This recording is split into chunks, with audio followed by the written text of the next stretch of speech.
Hello, hello, hello, hello. Good afternoon. How are you doing? It's midday globally today, and it's also lunchtime, right? And I'm live here on Winning with Customer Service. I'm excited to have you here. Good to know that you're here.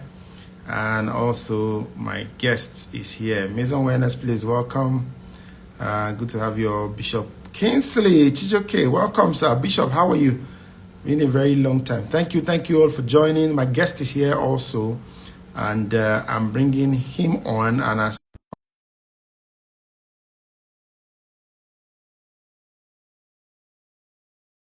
John Paul Iwuoha is a business activator, a growth specialist, and also a LinkedIn top voice. I welcome everyone joining. Deborah, welcome. Share the stream while I bring my guest live into the house today. Welcome, Mr. John Paul. How are you, sir? Hello. I'm well. Good afternoon. Can you hear me well? A little bit not too loud, so if you could make it clearer. Not too loud. Okay, let me see. Do you have like an earpiece that you can use or something? If not, it's fine. Is it better? Oh yes, much better now. Much better now. Much better. Yes. Okay. So Fantastic. I'm using the hands free. Let me see if I get on if I use the earpiece. Okay. Let's try. Okay. Oh yeah, we can hear you. We can hear you loud and clear. Okay, so everyone, thank you for joining. While we're trying to get Mr. John Paul to get his end fixed, I would like to see where it is you're joining us from, everyone joining. And I would like you also to please do share the stream. Like you can see, my guest is here already. Nuno Ojong says it's better. Fantastic. Good to know. Please share the stream so that others can join and learn today. My guest, like I said, is John Paul Iwuoha, and John Paul is a business activator. Oh, it seems we can't hear you anymore. So I don't know, maybe you take out the... Can you hear me now? Can you hear me? Yeah, we can hear you. I think we'll manage this. Okay. Better. So, yes. All right. I I was saying that Mr. John Paul is a business activator, growth specialist, and a LinkedIn top voice. I'm going to jump on there, Mr. John Paul. Tell us your journey and how you became a LinkedIn top voice. I'm sure many people watching right here are looking at how they can become that. I'm even looking for that too. So how did you get there? Tell us your journey and how you got there. I started with LinkedIn. I think it was in 2015 or 2016 when they launched LinkedIn Pulse. LinkedIn Pulse was supposed to be the blog side of LinkedIn, where you could do long form posts and things like that. And they were trying to push it. And in those days, Africans just go there to read stuff from other parts of the world, but you didn't really have Africans posting their own content. And that was the opportunity I saw. And I became that. I wasn't just posting, I was audacious about it. And for some of these people who only have a one-dimensional view of Africa, many of the things I was posting, they thought I was either maybe from the propaganda arm of one government, or they're like, why are you talking about opportunities? Africa is about wars, starvation, death. Why are you telling us that there are all these opportunities? I'm like, and I like those kinds of things because when you put me on the spot that way, I then lean on it to buttress my point. So one day in 2017, late 2017, they reached out to me from their editorial team, LinkedIn's editorial team. I think it was Caroline Fairchild, but she's no longer with LinkedIn now. And that was how I got on the top voice. In those days, it wasn't a badge. It was an honors roll at the end of the year, where they have a list of 10 people for startups and entrepreneurship. They may have for innovation and technology, different groups. Yeah. So they just they announce it and then they honor you. But it wasn't a badge, So then it became a badge. I didn't have the badge, and then sometime this year they reached out and they added the badge. So it's been, in summary, it's been years of adding consistent value and not knowing whether you'll be a top voice. So I didn't start doing it to be a top voice. When I started, there was nothing like top voice. So I think at the end of the day, if you provide value and you like what you're doing, you are going to attract some interesting things that you cannot even plan for when Wow. you are doing those things. Yes. Fantastic. So now that we know that you are a LinkedIn top voice, you were actually a top voice in a particular area, and I'm sure that's in the area of business and entrepreneurship. What is your story and what's your journey on business and entrepreneurship, especially in Nigeria, knowing that we've always been a civil service environment. It is now that we are young people, as it is, are now moving. Entrepreneurship is beginning to be the mainstream. What was your journey from where you were, where you started, and where you are now? So, like you said, excuse me, I have a cold. I Sorry. fit into the mold of the generation that was asked to go to school, get good grades, and then you get a good job. Yes. At the moment you get a good job, everything great will happen All to you is after well. that good job. All is well, all is well. And I followed it to a T, right? So in terms of academic performance, I love exams because I just more or less I found a way to hack it. Essentially, I Mm. like the challenge of writing exams and then passing and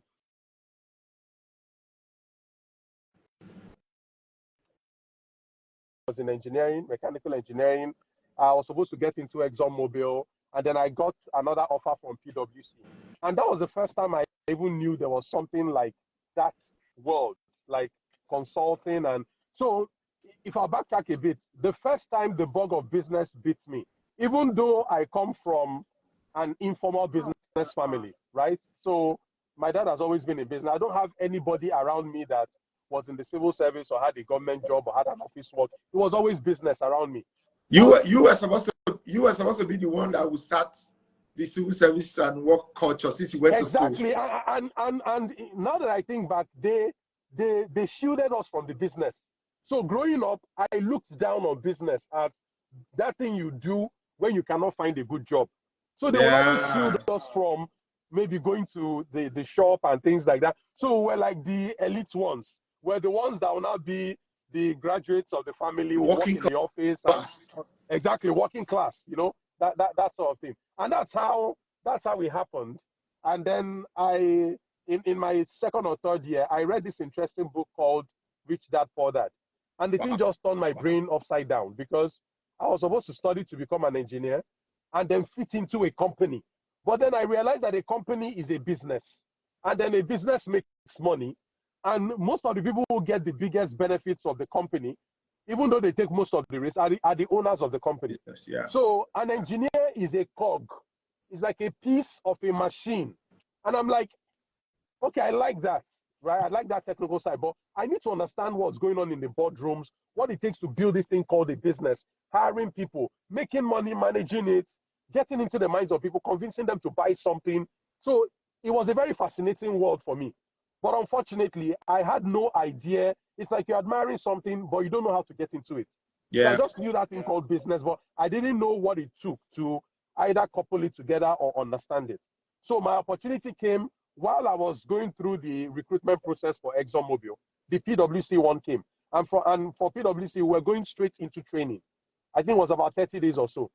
And that was the most, transformational time because I was hearing things I'd never heard before, right? I was from accounting to corporate governance to risk management to human resources to consumer psychology, all these things. I'm like, oh, this is an interesting world. So in my mind, I'm like, if I get the ExxonMobil job, at least I've gotten the free training from these guys, and then I'll just go to ExxonMobil and continue the dream of Yeah. getting a solid oil and gas job and then continue it. But fate played a fast one on me because even though I got to the final stage of the recruitment process for ExxonMobil, I still remember that email very well. We're discontinuing our recruitment process due to blah blah blah. We'll still stay in touch with you, and that's how my career in PwC, That's it. continued. And then I got into consulting, business consulting, advisory. I got on the track to become chartered as an accountant, and that for me was something else, because on the Being outside being it looks like I being first an engineer, getting on the yes, track of being a chartered being first an accountant. engineer and then going to study accounting. So the numerical aspects of engineering helped me with accounting, but it's a different mind space. And when you think of accounting, like the ACCA brand of it, they're not just showing you how to keep books. As if they broke down every single thing in business from the beginning to the end. And you go through that very rigorous process from the beginner to intermediate to advanced, and then you're also getting on the job training. And the good thing about working in a place like the consulting firms, like the Big Four, is like from the early days, they start throwing you into the deep end of the pool. So the whole thing about the restructuring of the banking industry, the consolidation era, the Sanusi era, we were getting into places that on a conventional career path, I would have waited 20, 30 years to get to be there. sitting in some rooms. Yeah, to be sitting in some rooms. But I was doing this early on in my I career. And it doesn't think, just I go. think not to cut you, John Paul. I think that's what consulting does for you. It takes you to the back end that you would never see, and then from there you navigate your way, back to where you understand, and then show people, how to get there. Exactly. So that's whole. You're getting the theoretical training. You're getting on the job experience. You're getting exposure. Yeah. So none of all those things are up in the cloud. You're seeing them. They are real things, right?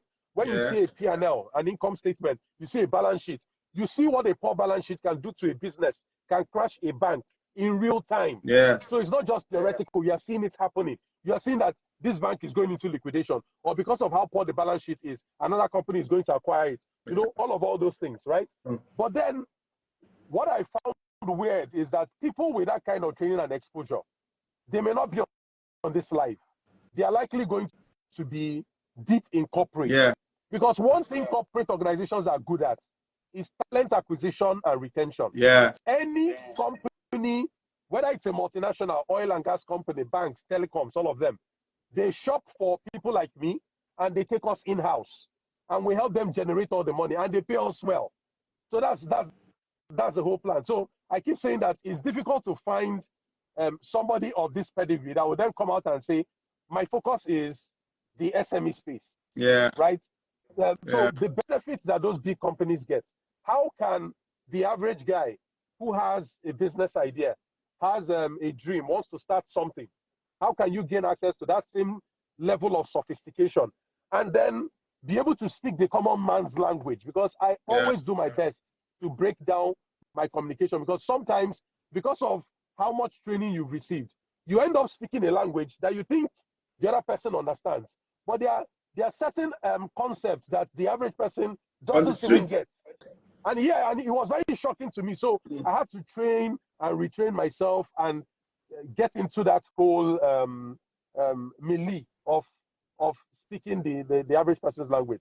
But if I may continue, it's easy for you to tell people what to do when you are in the safety of a job. Yes. Yeah. So you can be telling people, do this, do this. So entrepreneurs are on the front lines. They are taking the risk. They are taking the hits directly, right? You can't be on a paid salary and be urging people to move ahead. So I had to make the leap myself in 2015, even though it wasn't a convenient time. It will never be a convenient time. I just got married. There's no convenient time for success, right? Never. I just got married. My first child was about 4 months old. I couldn't even tell my wife, because I'm like, this thing has to happen now or never, So that's exactly how it happened. I got out, started my own consulting firm at that time known as Small Starter Africa, and then gradually up until now, it's now 10 years, almost 10 years since that journey started. Yeah. So putting my mouth where my advice is. I've not earned a salary in the last 10 years. Like I tell entrepreneurs, we are hunters. We eat what we kill. If you don't hunt, you don't eat. That's that's the way it is. So there's this analogy I use when because people bash consultants sometimes. They're like, you hear things like people who can't do teach. And when I hear it, I laugh, because I say, if you're waiting for the successful entrepreneur to come and teach you the ropes, one thing I found is that they hardly have the time to or do the that. patience for it. Yes. It's not like they don't want to teach you. Maybe you can wait until they're 60, 65 when they've retired. Then they will teach you. Like what you may see, Charis is everywhere now, and I love what he's doing. He's trying to impart knowledge, right? But if you had met Charis in the middle of building his empire, he would not have your time. He doesn't True. have time for all those things. In fact, So he was not in the public light in his heydays when he good. started, when Coach Charis was building, doing BMWs and selling all of that. Coach Charis was nowhere. You couldn't see Samaduka anywhere at that time. And there are many of them just like that now. I know how I battle with them. Just get on a podcast program. Let us say that they don't have time. And sometimes they're like, you know, I want to just fly below the radar. There are a lot of reasons why they will not do it. So if you're waiting for the average successful entrepreneur to come and teach you the ropes, it will not scale. So what I tell people is that successful entrepreneurs are like cancer survivors. Somebody who had cancer and beat cancer, which is more like starting a business is very risky. And then succeeding in a business is like beating cancer. So would you rather take advice from a cancer survivor who would tell you, oh, I changed my sleep pattern, I changed my diet, I went natural, I was doing yoga. He tells you all those things. And because you have cancer, you want to learn from him to see whether you can fight your own cancer. Or will you listen to a cancer doctor, like an oncologist, who has been trained in different types of cancers, understands the treatment regimen for cancers, understands the differences between different types of cancers, right? So what I tell people is that you don't need to listen to either of them. You can listen to both of them. Consultants are like the cancer doctor.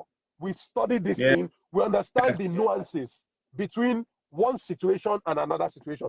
We've seen several different iterations of it, and you can benefit a lot from the cancer doctor. In fact, you can also benefit from the survivor. In fact, the consultant as a doctor might even have more experiences than the actual cancer patient, because the cancer patient has experience of himself, but the consultant has seen different variations. He has treated different cancer patients. So he has seen, so remember that we're doing an analogy for those listening, that we're using a cancer patient as a business, and a business person now, right? So a consultant might have seen several different variants of a particular way it is done. The businessman has seen how he did it. So he has just one pattern, his pattern.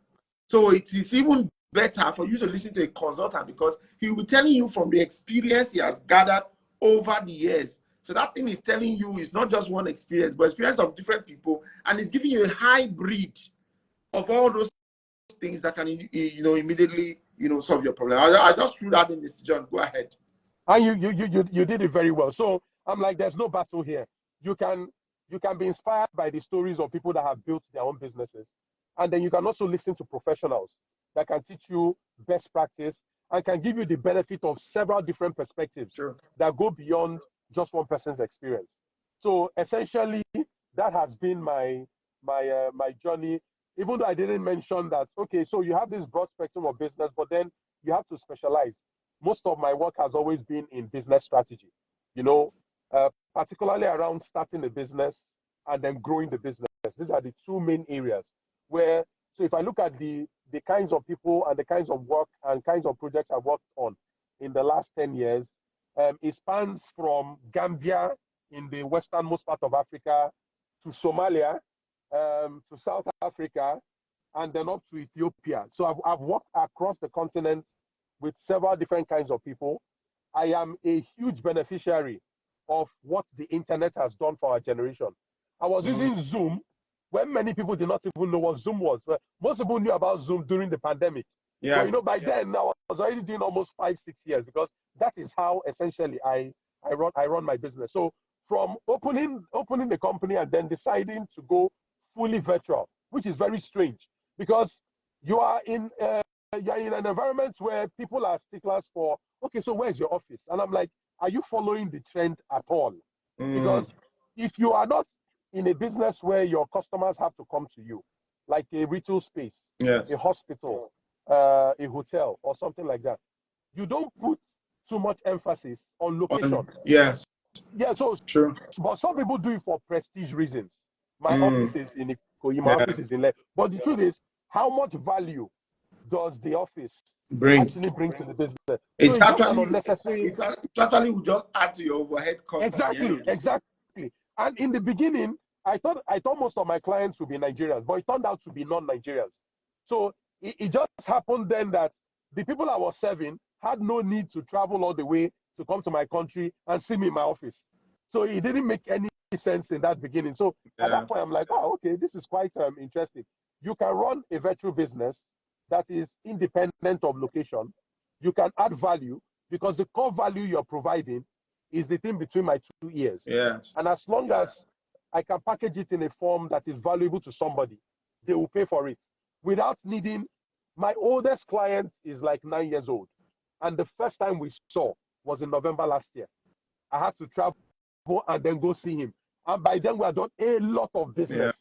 And so it's almost as if I'm a close family member, because that's one thing that happens in my line of work.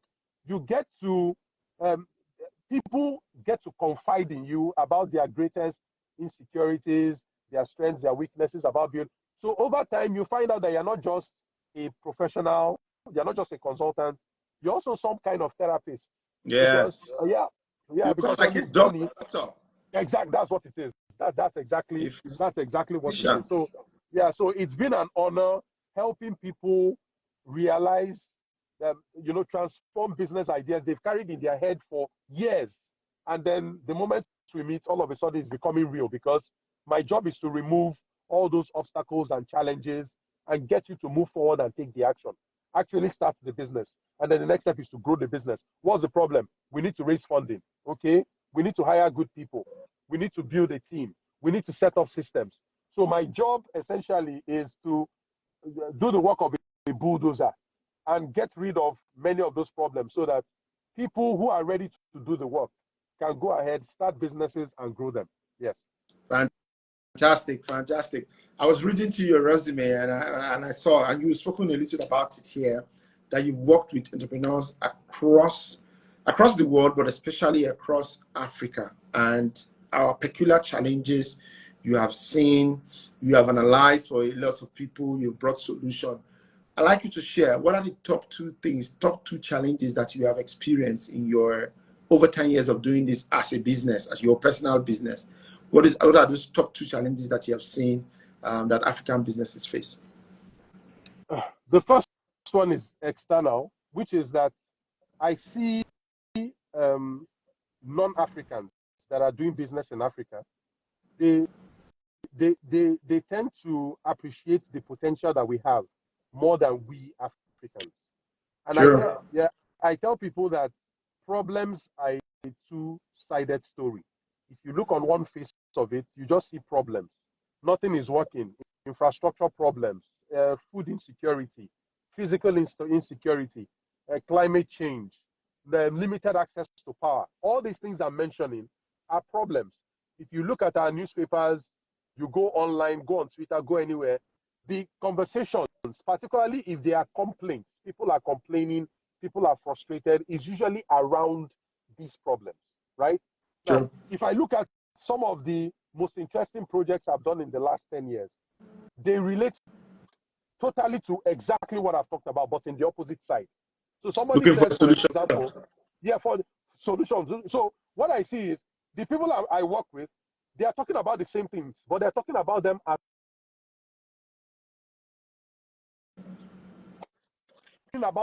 problems. The very same thing. So there's a project I worked on, and this one is built on the problem of Africans are always, Nigerians spend millions of dollars. This was around 2018, 2019, 2020. Nigerians spend millions of dollars going to India, traveling abroad for medical treatment. And then, of course, you would say this is because we do not have a working system. It's because we do not have a government that is interested in healthcare spending. This is because when you look at the budget, we spend more on things that don't make sense than healthcare and education. You see, I'm complaining about the problems, right? Yeah. But then you now work with a client who is thinking, if Nigerians can be spending millions of dollars, over 10 million every year in India, that is a target market demand. Yes. If I can remove the cost of air travel to India, remove the cost of visa, and give them the same quality of healthcare they will get in India here in Nigeria, it gives me a competitive advantage. And rather than going to India, they will come to me. Yes. After all, they are ready to spend the money. Yes. They already have the ailments already, whether it is heart disease, joint replacements, whatever. So you see the exact same problem that one person is complaining about, another person has built a business, a very thriving business. One example I'll give you is Local Health. Local Health is in Ghana, and this is exactly what they do. The kind of treatment you get outside Africa, like in places like Egypt, South Africa, India, they then offer that within the country.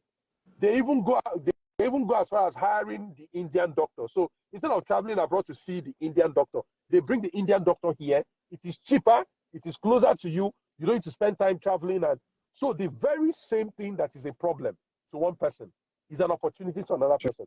And then one thing that strikes me is that if you go to our airports, that's before things started getting this bad. Not been to the airports in the international side. But one thing I used to notice then was the number of foreigners, white people coming in that were always coming in, always coming in. So I'm like, if this place is actually that bad. That bad on fire, these white people are coming from, secure, stable economies. These white people are coming from the places that we are running to. So, something must be off. I'm not sure I can see your video. Oh, looks like I lost you. Can you hear me? Yes, I can hear you. Go ahead, Dr. John Paul. Okay. Yeah. So essentially, it was very confusing to me in the beginning. Why you have those people coming in, and then those of us who are on the ground are not fully appreciating the opportunities that we have around us. Even though in Africa, our opportunities are cloaked as problems. True. By design, yes. So the code I found now is that any problem people are complaining about persistently, consistently, there is an opportunity behind it.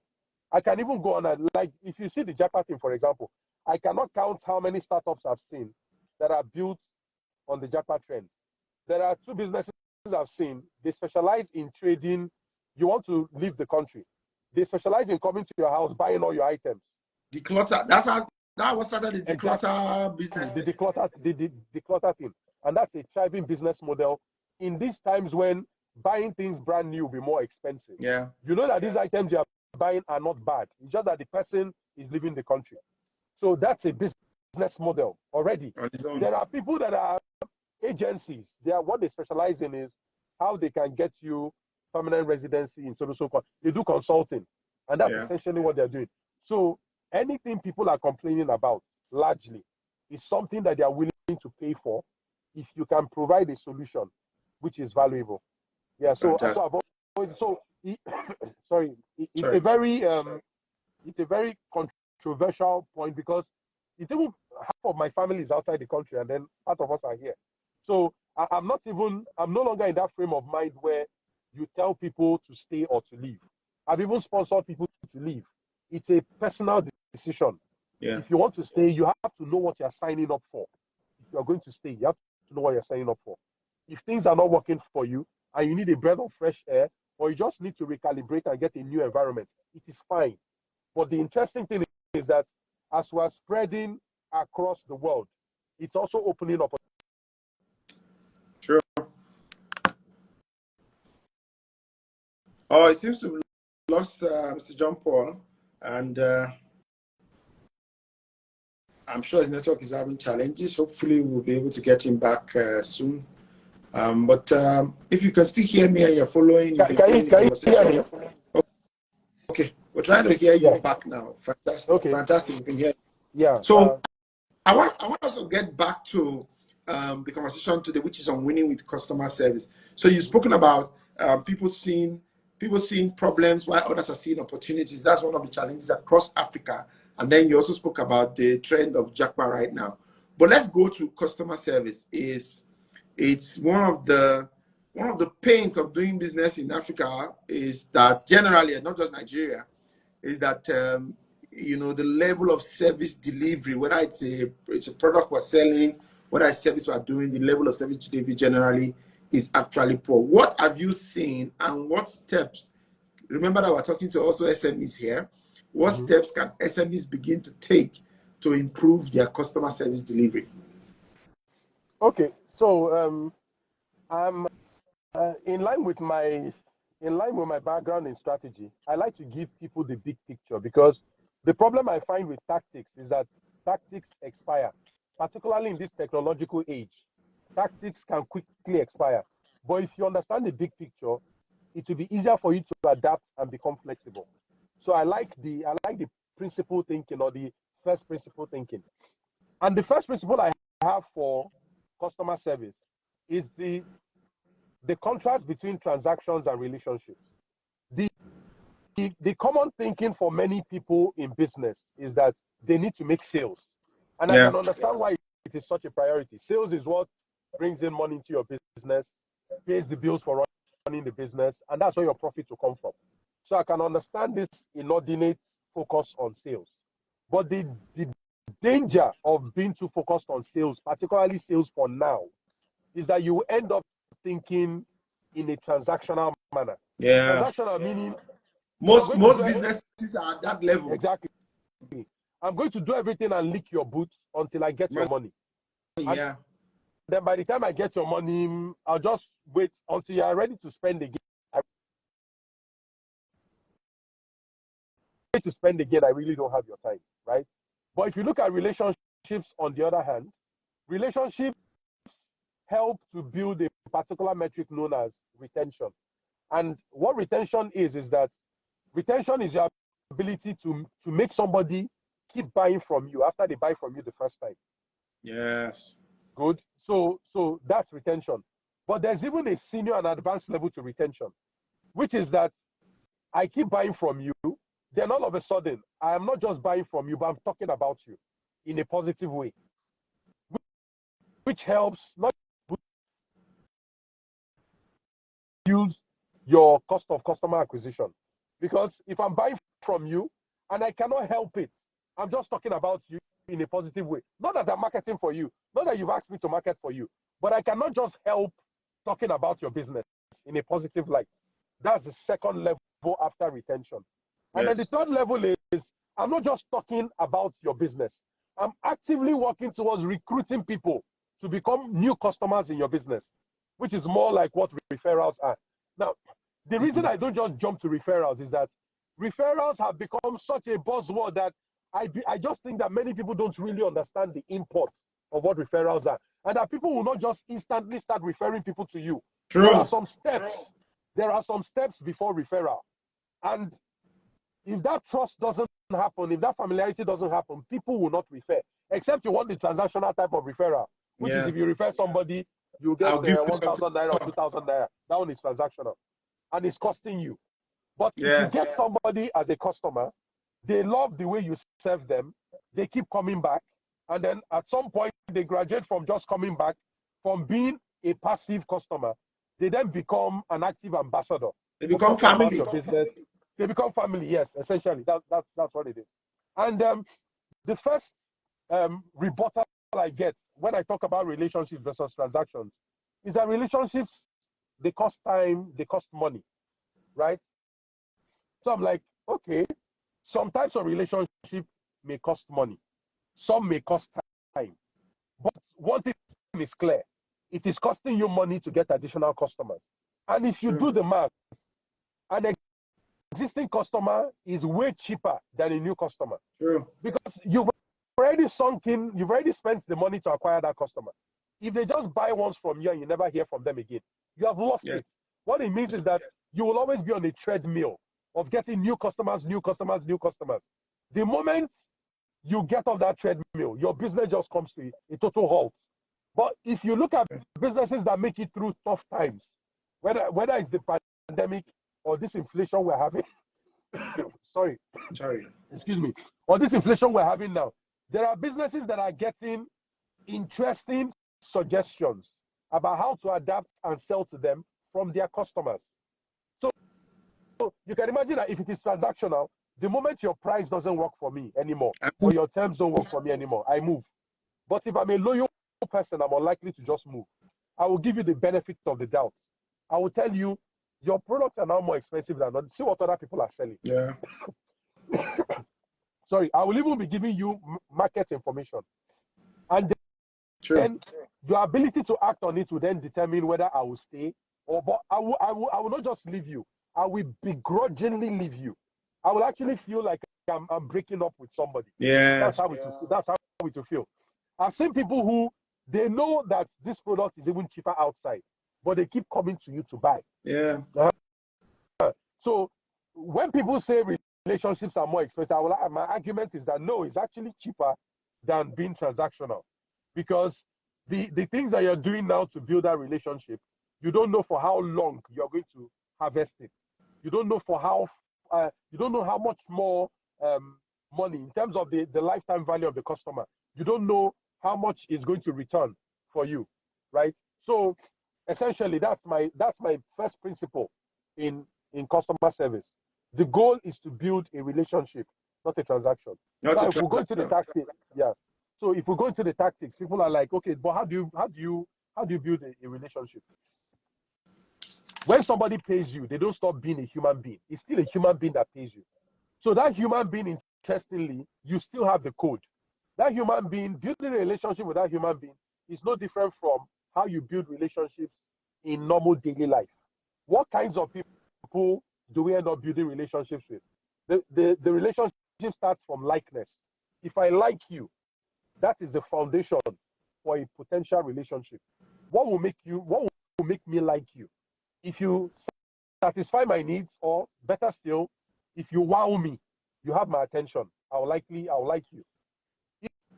If you are looking out for me, if it is clear that you don't have self-interest, you are genuinely interested in solving a problem for me or helping me get ahead, the chances are I'm going to like you. And then when you do those things consistently, you gradually start to learn certain things about the person. There are some hotels or restaurants you go into, and then they call you by your name, and you're like, you still remember my name? I was here like last month or something. Yeah. There are some establishments you go to, they make an effort to know, maybe they know you come, they know your wife comes. So for example, the supermarket that I use, by the time I go there and they want to add my loyalty points, it's not registered under my name, registered under my wife's name. I didn't know they had already made the connection. Even though, yes, we're chumming with the owners, but we didn't know that the workers there already knew that, oh, that's my wife. They had made the connection. It doesn't cost money. All I'm just saying is that, oh, you actually care. You actually care. You are paying attention. So that is one level of building a relationship. You are paying attention.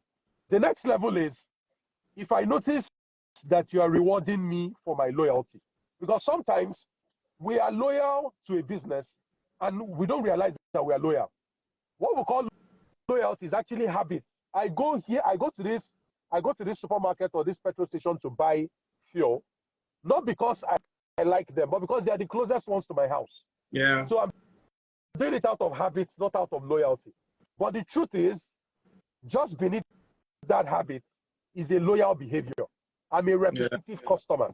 So the moment you identify me for what I am and start to acknowledge me for what I am, and then start to reward me for what I am, then I may make that jump from returning customer to a customer that talks about your business. True. I may start to gradually fall in love with that business.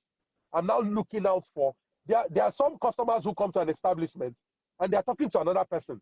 They're like, we don't park here. We don't park here. Yes, they know. The person, we that own the company don't park here. We don't park here, And then when you look at that statement, that person is not a shareholder in the company. That person is not an employee of the company. That person is a customer of the company. But there is a sense of ownership. Yeah. This is our company. So I think there are two categories of businesses in Nigeria. The first set of business, these are businesses that have generated goodwill over time. They have customers that are loyal to them. But unfortunately, they have not actively acknowledged. Rewarded. Exactly. The first step is to acknowledge. The second step is to reward. Sometimes you may acknowledge somebody and the person may not be expecting a reward, right? So you have to acknowledge and then reward. And then all of a sudden, you now see that these people they've generated a sense of ownership in the business. And then the other set of businesses are businesses that they've acknowledged that they have not been paying attention to their customers. So for example, in this hard economic times, they found out that they can no longer afford the advertising they've been doing, or business is now slow. Business has dropped. And they've had a management meeting and they're saying, how can we improve things? And somebody in that meeting might be the owner of the business, might be an employee of the company, raises the point of, instead of looking for new customers, why don't we find ways of doing more business with our existing customers?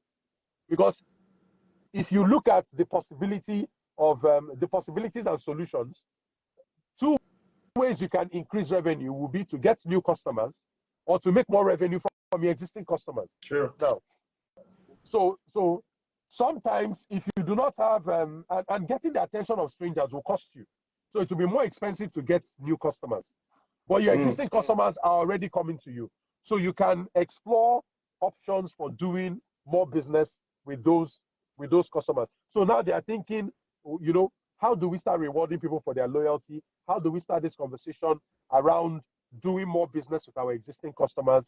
Do we develop new products? Do we give like generous discounts and then make them buy more volume? These are the two major separations that I'm seeing. And interestingly, I know you as a professional, as an expert in customer service, you can do like a 5-day training on customer service because there are a lot of things that you can cover.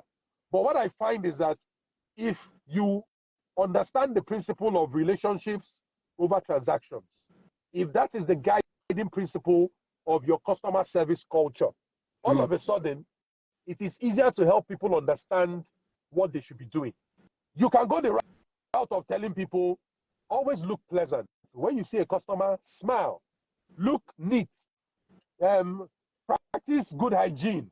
You can tell people, you can give them a breakdown of how to be proper people so that they can look presentable and amiable to potential customers. I think that is a bit robotic and mechanical.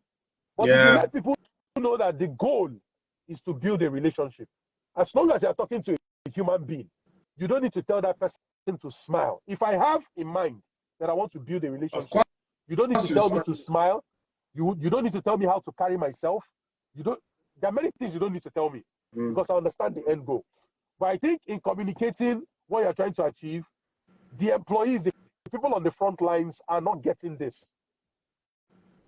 If you let them understand why relationships are important to this business, why they are important to the long-term survival of the business, I think people will be able to fit in. You asked me for two things.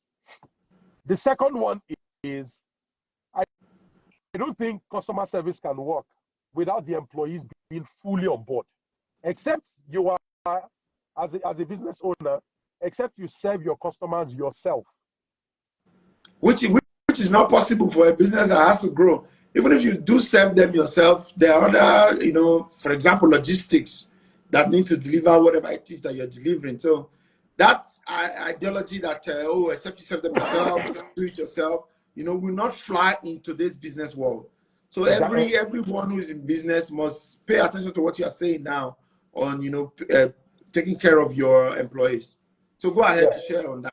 So this thing about employees is very important because when you say employees, sometimes you might be thinking of the people you've employed that are in-house. But when you think of many establishments, hotels, banks, the first employee you see is a security man. Yeah.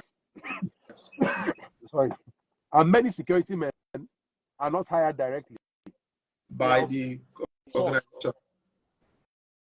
So even if you're particular about company culture, that security man belongs to another company. He's just been sent there to do work for you. And you're here inside the building preaching customer service. The first impression a customer gets of you is that they come into your premises and they encounter a rude and uncultured security man who clearly is not part of your company. But as far as that customer is concerned, the mind connection is already there. I came to this company and I was rudely dealt with by the security person. You know the way we human beings are. It's the face you get that you try to give. So by the time I'm walking into the reception, I'm already angry, I'm combative, I'm spoiling I'm just pissed off. War. That now puts an additional pressure on your receptionist. Reception is true. Because she's already fighting from a losing end.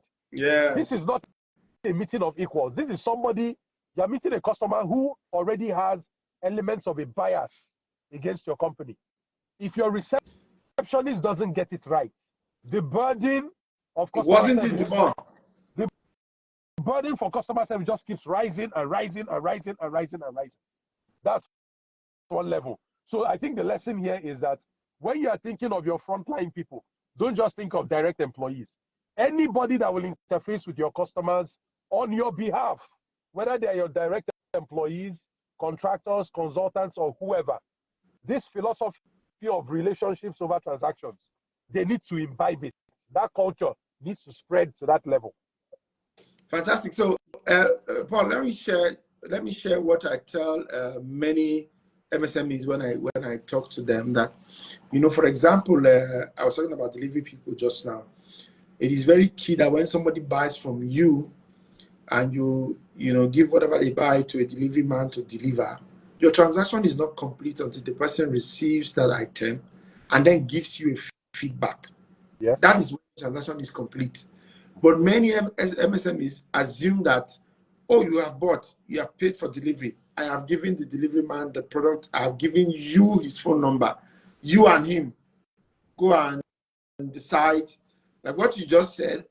What the impression I will get about our transaction will include the impression I will get from the delivery man. So if it's bad, I will fight you based on, I don't care whether you outsource the delivery, whether it's your delivery. My assumption as a customer is that this is part of the transaction. And many business owners miss it at that point. It's included in, what your security man also does. It all follows together. Exactly. And a delivery man delivers food, for example, and the customer calls to complain that half of the food poured out. The impulse is to say, it must be the delivery person. No, we packed it well. Yes. It's the delivery person. It's not our fault. It's not our fault. And it actually happens like that. And so what it means is that the person who is bearing the loss, if you're taking relationships, how would you feel that somebody has paid you full price, but is getting a mutilated product? How would you? Nobody will feel okay about it. But True. because you're not thinking of a relationship, you're only thinking of yourself. Yes. I will keep the money because I've done my job. I supplied a full product.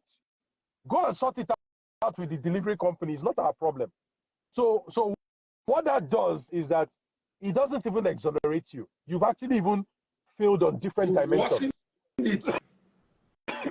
So what are the chances that person will come back and buy from you next time? Zero. That's a transaction. That's just a transaction. You have one transaction. You can record that sale. You got that sale. But I can guarantee you it's ended. That person will likely not come back. And the potential future referrals, positive comments, and goodwill, you've lost it from that customer. Let me share with you an experience that my brother had recently. He bought this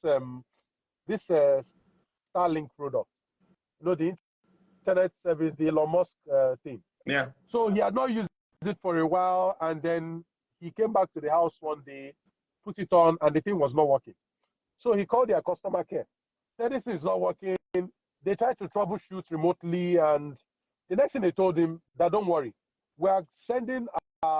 Today is Saturday. By Tuesday, please expect a delivery to replace the Starlink that's already been installed, and then we'll, take your time and dismantle this one that is not working.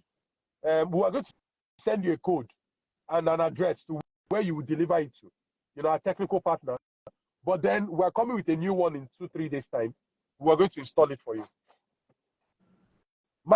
I just had a normal call with my brother, and before we could have said 2 or 3 sentences.